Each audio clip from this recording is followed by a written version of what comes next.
Je salue à nouveau la force et le courage des victimes de Betaram. Monsieur le Premier ministre, j'ai 3 questions à vous poser.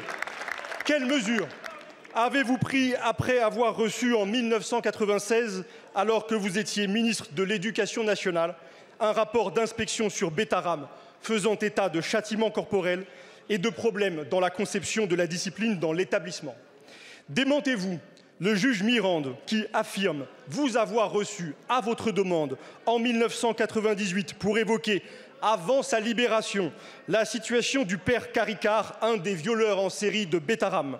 Quelles actions avez-vous engagées alors que vous étiez président du Conseil général chargé de la protection de l'enfance, après avoir appris auprès du juge Mirande des faits de viol sur mineurs à Betaram? Êtes-vous intervenu dans une procédure judiciaire en cours, le dossier du père Caricart, comme l'a rapporté dimanche sur TF1 le gendarme alors chargé de l'enquête? La parole est à monsieur Gérald Darmanin, garde des Sceaux, ministre de la Justice.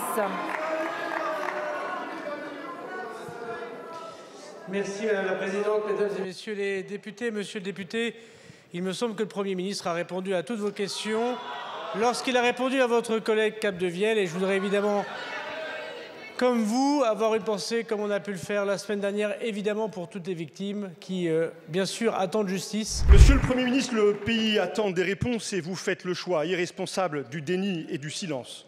Depuis mardi, toutes vos déclarations ont été contredites par de nombreux journalistes, par un juge d'instruction, par un gendarme enquêteur, par des victimes de Betaram et d'anciens professeurs de l'établissement, par vous-même qui avez changé par 3 fois déjà votre version.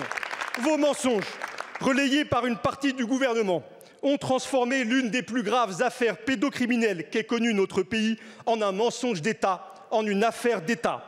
Monsieur le Premier ministre, en mentant à la représentation nationale, aux victimes et aux Français, vous vous êtes disqualifié. Un menteur ne peut pas gouverner la France.